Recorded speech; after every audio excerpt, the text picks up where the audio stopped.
स्वागत है आपको एक बार फिर से मेरे YouTube चैनल पर। तो आज क्लास 11 के रसायन विज्ञान अभ्यास 6 में आज हम लोग पढ़ेंगे मेयर का सूत्र का निगमन। तो मेयर का सूत्र का निगमन कैसे किया जाएगा आज इस वीडियो में बताया जाएगा और आप सभी विद्यार्थी इसे अच्छे से नोट करते चलिएगा। तो पिछले वीडियो में हम लोग पढ़े थे विशिष्ट ऊष्मा क्या होता है और विशिष्ट ऊष्मा के प्रकार क्या होता है, यह पिछले वीडियो में बताया गया था। यदि उस भाग का वीडियो आप नहीं देखे होंगे तो प्लेलिस्ट में वीडियो है, वहां से जाकर के उस भाग का वीडियो को आप देख सकते हैं।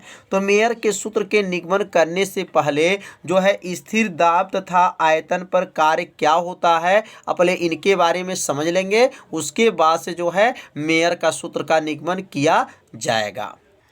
तो यहाँ पर एक सूत्र होता है Cp माइनस, ध्यान दीजिएगा, Cp माइनस Cv बराबर होता है किया गया कार्य। क्या होता है? किया गया कार्य। यह फार्मूला को याद रखिएगा। तो किया गया कार्य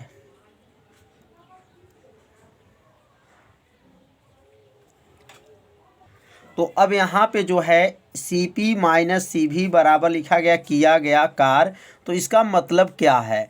तो यहाँ पर एक परिभाषा बन जाएगा कि Cp का नाम क्या है, तो स्थिर दाब पर विशिष्ट ऊष्मा है और इसका नाम है स्थिर आयतन पर विशिष्ट ऊष्मा के अंतर को स्थिर दाब तथा आयतन पर कार्य कहते हैं। Cp माइनस Cv का मतलब समझ में आ गया होगा कि मतलब इसका नाम लिखेंगे और इसका नाम लिखेंगे और उसका अंतर कर देंगे तो किया गया कार्य के क्या हो जाएगा? बराबर हो जाएगा। तो यहाँ इसका परिभाषा लिख लेंगे कि स्थिर दाब पर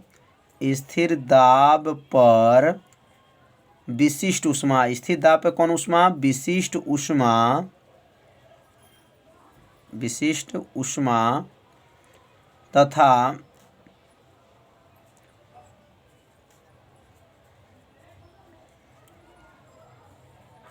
स्थिर आयतन पर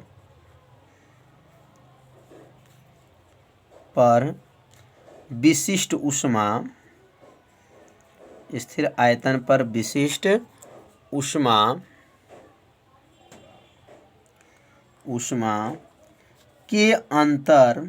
के अंतर को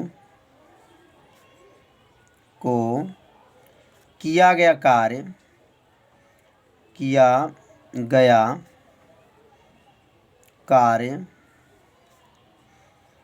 कहते हैं। मतलब किया गया कार्य किस पे कहते हैं? तो स्थिर दाब तथा आयतन पर जो है किया गया कार्य कहते हैं।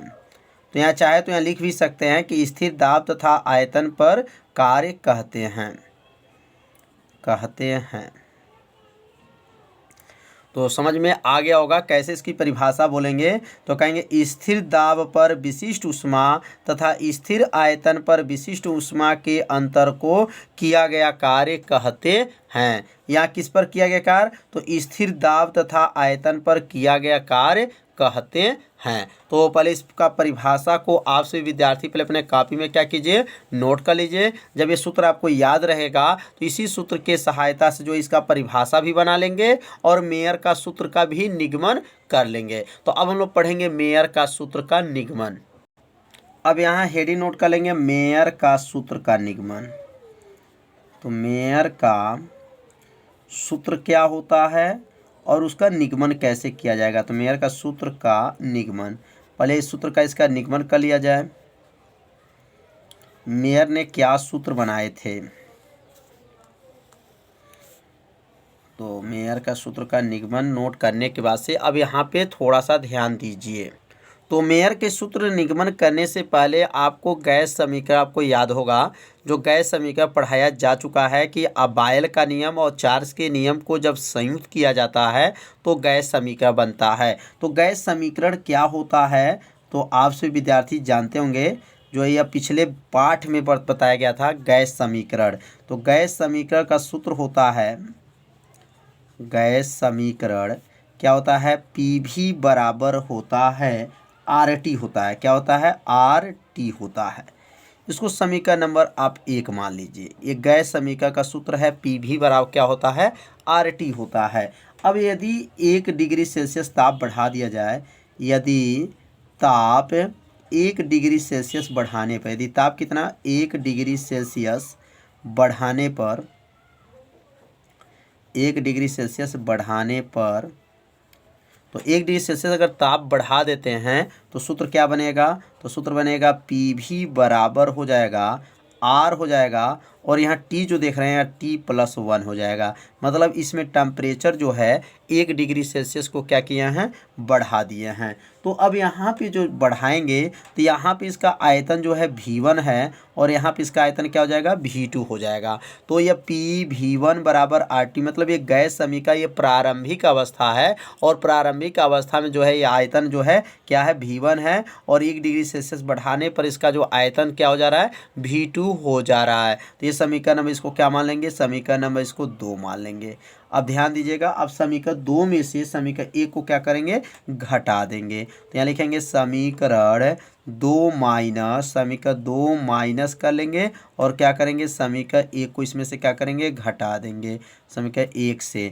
मतलब समीकरण 1 में 2 में से समीकरण 1 को क्या करने जा रहे हैं, घटाने जा रहा है। अब समीकरण 2 क्या है, तो समीकरण 2 है P है, V2 है, माइनस है PV1 है, बराबर है R कोष्टक में क्या है, T+1 है, माइनस जो है RT है। तो ये समीकरण नंबर 2 है, और ये समीकरण नंबर 1 है, और ये समीकरण नंबर 2 है, और ये समीकरण नंबर 1 है। तो इसमें से समीकरण 2 में से समीकरण 1 को क्या किए हैं, घटा दिए हैं। अब दोनों में से कॉमन क्या है, P कॉमन ले लेंगे तो क्या बनेगा, V2 माइनस V1 हो जाएगा। अब यहाँ से जो है दोनों में ध्यान दीजिए, इसमें से कॉमन क्या ले सकते हैं, तो दोनों में से जो है R कॉमन ले लेंगे तो क्या बचेगा, T+1 बचेगा, माइनस यहाँ का बचेगा R बचेगा। ध्यान दीजिए R नहीं बचेगा, यहाँ पर T बचेगा। क्या बचेगा, T, क्योंकि दोनों में से कॉमन क्या लिए हैं, R को जब बाहर करेंगे तो यहाँ बचेगा T+1 होगा, और R बाहर हो गया तो बचेगा T। अब अगला लिखेंगे यहाँ पर P हो जाएगा, और ये V2 माइनस V1, तो ये V2 माइनस V1 के जगह पे हम लोग क्या लिख सकते हैं, तो डेल V लिख सकते हैं। क्या लिख सकते हैं, डेल V। डेल V बराबर क्या हो जाएगा, तो डेल V बराबर होगा R, और यहाँ जो है T से T को काट देंगे, T एक प्लस है, T क्या है, माइनस है, बचेगा 1, तो यहाँ 1 से इसमें क्या करेंगे, गुणा कर लेंगे। तो अब ये बन गया P डेल V बराबर क्या हो गया, R एकन्नम R, तो बन गया समीकरण नंबर 3। तो ये बन जाएगा समीकरण नंबर क्या बन गया, 3। अब अभी हम लोग पढ़े हैं स्थिर दाब और आयतन पर किया गया कार्य क्या है। तो किया गया कार्य क्या था, यहाँ पर CP माइनस क्या था, CV बराबर क्या है, किया गया कार्य, किया गया कार्य।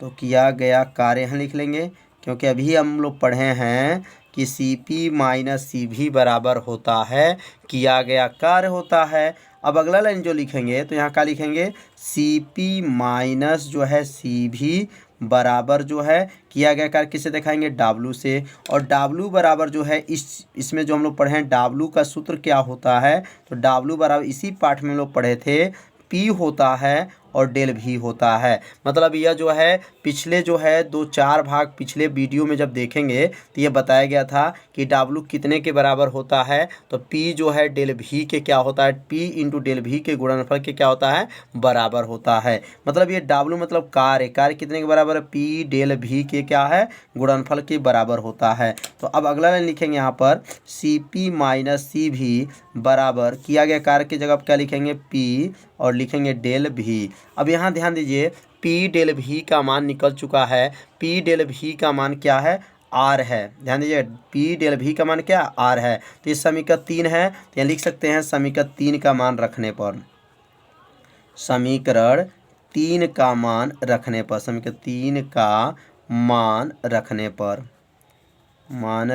पर अब यहाँ समीकरण 3 का जो मान निकला है या मान को यहाँ पे क्या करेंगे, रख लेंगे। तो यहाँ पर जो है क्या बनेगा, अब बन जाएगा CP, क्या बनेगा, CP माइनस CV बराबर हो जाएगा, और ये P जो डेल V है उसके स्थान पे क्या लिख लेंगे, R लिख लेंगे।